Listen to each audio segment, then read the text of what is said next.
nga nekk commerçant homme d'affaires wala entrepreneur te nga gis ni ñàkk dégg anglais gàllankoor la ci sa liggéey kaay ma dey la centre d'apprentissage pratique de la langue anglaise ñu koy wax Kapla nekk fii si Thiès indi na la lu bees tàq muy jàngal la anglais jaarale ko ci wolof rawatina pour yow mi nga xam ne masoo jàng l'école kon yow mi jàpp ne dégg anglais lu mënta ñàkk la ci say activités professionnelles occasion ngi ni buñ la indil ngir nga mën a làkk anglais cours yi mën nga koo def en ligne wala nga ñëw jàkkaarloo ak jàngalekat yi bu la gën a lee jàng anglais si wolof lu mën a nekk la fii si Kapla ndax ki ko jiite am na certification bu ñu ko joxee ca États-Unis ngir jëmmal xarañteefam si wàllu jàngale Kapla ñoo ngi fii ci cité Malick Sy ginnaaw hôtel Massa Massa mën nga ñëw woo ci 77 447 45 61 77 447 45 61 avec Kapla donnez de nouvelles chances à vos projets.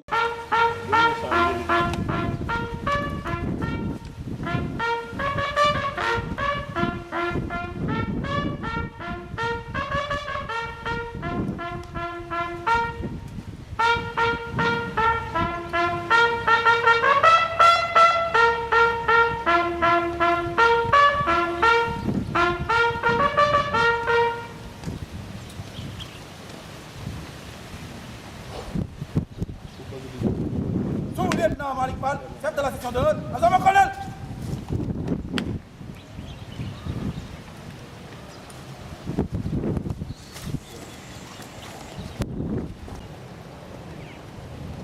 Sous-lieutenant Malick Fall, chef de la section de l'ordre, à monsieur le gouverneur.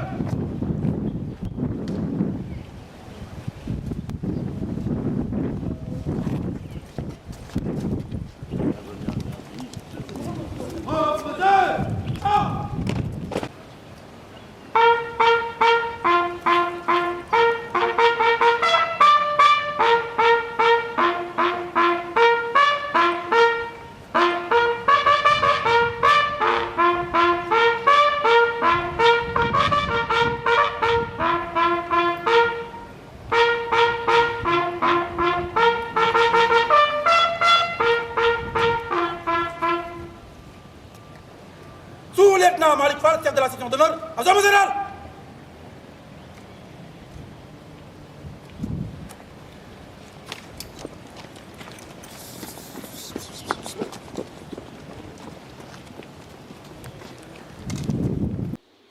Permettez-moi d'abord de rendre grâce à Dieu, le maître des destins, pour nous avoir encore donné la plénitude de nos moyens et de nous avoir permis de nous réunir ce matin. Permettez-moi également de remercier le commandement pour la confiance placée sur ma modeste personne en me mettant à la tête de cette prestigieuse école.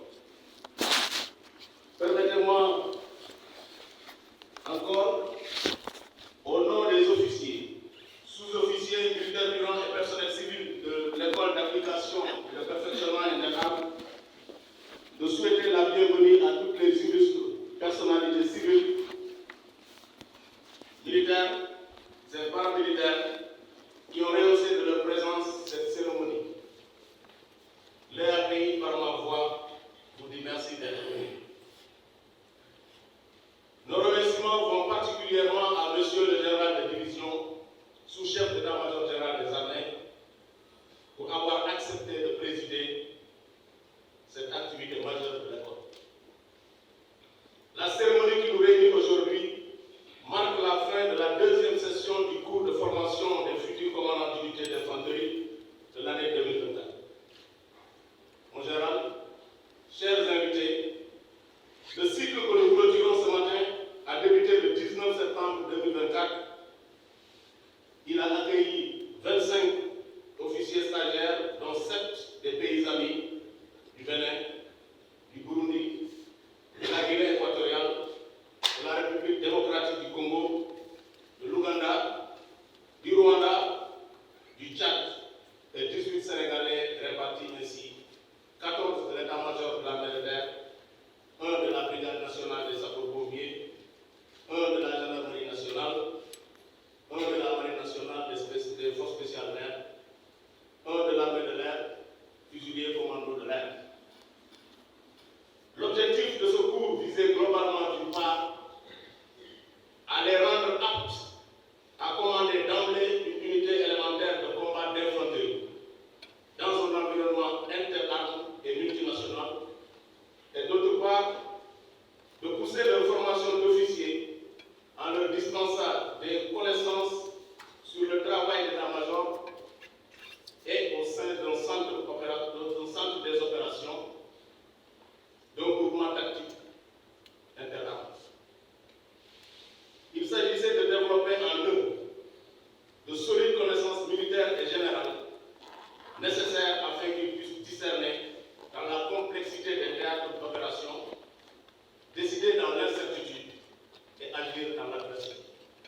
l'important volet du combat interarmes, l'éducation physique, militaire sportive, centrée sur l'acquisition des techniques d'instructeurs et le renforcement des capacités physiques.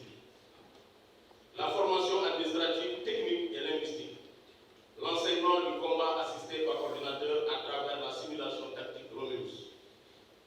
Les visites des structures militaires et civiles, ainsi que les conférences dispensées par des intervenants extérieurs, ont contribué à mieux connaître les forces armées et à élargir leur vision du monde extérieur. Sous le même chapitre, les stagiaires ont rédigé des mots et des sujets divers qu'ils ont ensuite soutenus devant un jury. En général, les objectifs ont été largement atteints pour cette promotion du CFCI 2024-2, qui se distingue par ses brillants résultats, son homogénéité et surtout son niveau particulièrement élevé dans le déroulement des missions opérationnelles. C'est pourquoi j'ai le plaisir d'adresser mes félicitations aux stagiaires pour les efforts consentis. C'est le lieu aussi d'exprimer ma gratitude au commandement pour l'encadrement, les conseils et l'attention toute particulière qu'il accorde à nos activités de formation en répondant favorablement aux sollicitations. Je me réjouis tout simplement de voir que la montée en puissance est une réalité au sein de l'EAP, par le renforcement à moyen roulant et l'acquisition de nouvelles infrastructures assurant une formation de qualité aux officiers stagiaires. Ces changements démontrent l'attachement du commandement à fournir tout le soutien nécessaire pour l'amélioration des conditions de travail et de l'encadrement de l'école. Il me plaît également de dire, au nom de l'école, notre satisfaction à la coopération militaire française pour son état d'esprit, sa disponibilité et son engagement qualitatif à nos côtés. Je remercie le commandant de la zone militaire numéro 7, dont l'encadrement et le soutien ne font jamais défaut. De même que les commandants de formation de la garnison pour leur parfaite collaboration et soutien. La participation active de ces derniers au jury des soutenances de mémoire des stagiaires de ce CFCU de 2024-2 en est une parfaite illustration. Je salue aussi l'encadrement de contact, les instructeurs et intervenants extérieurs, ainsi que tous ceux qui ont contribué à la formation académique et militaire de nos stagiaires. Mon général, vous me permettrez de m'adresser presque exclusivement aux récipiendaires de ce matin.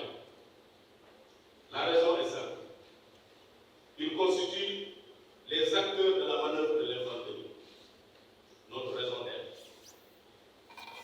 Chers récipiendaires, c'est assurément un moment important de la vie de chacun d'entre vous. Il consacre en effet votre aptitude à tenir l'emploi de commandant d'unité, un très beau métier. Les parchemins que vous recevrez tout à l'heure récompensent une scolarité d'intenses efforts et d'inlassables sacrifices à leur vie. C'est pourquoi j'éprouve un grand plaisir à vous féliciter solennellement devant toute la hiérarchie militaire. Votre formation à dominante savoir-faire n'a pas manqué de mettre en exergue certaines valeurs utiles aux fantassins, à savoir la patience d'apprendre et de progresser, le courage et la détermination dans l'adversité, la volonté d'aller au-delà de vos limites, lorsque la fatigue et le doute peuvent s'emparer de vous.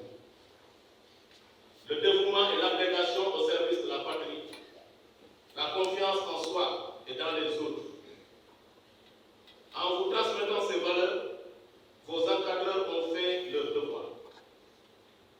À vous de les vivre et de les partager avec vos hommes dans vos unités respectives.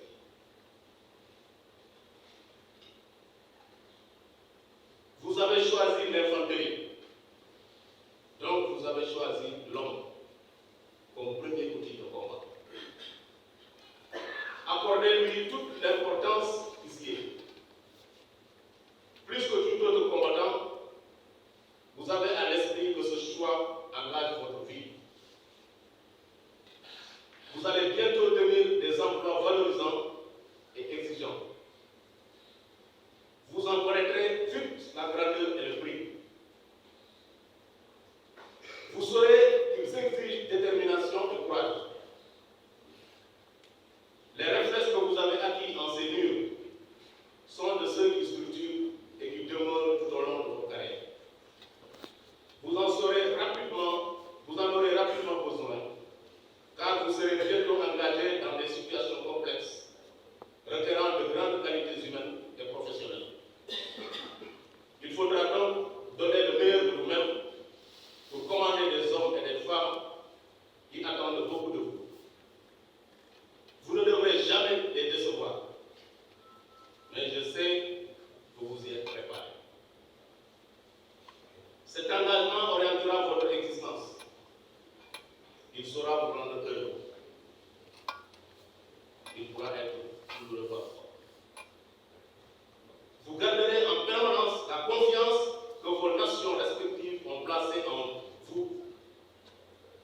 Et dans le quotidien de vos missions, vous saurez en être digne. Au savoir-faire acquis à travers les fondamentaux militaires vont s'ajouter certaines valeurs sociales auxquelles vous devez vous référer pour exercer vos responsabilités. Ce savoir-faire et ce savoir-être vont guider à chaque fois que le besoin votre engagement et vos actions. Si les qualités dont vous devez faire preuve en tant qu'officier d'infanterie demeurent, le contexte, lui, change d'année en année.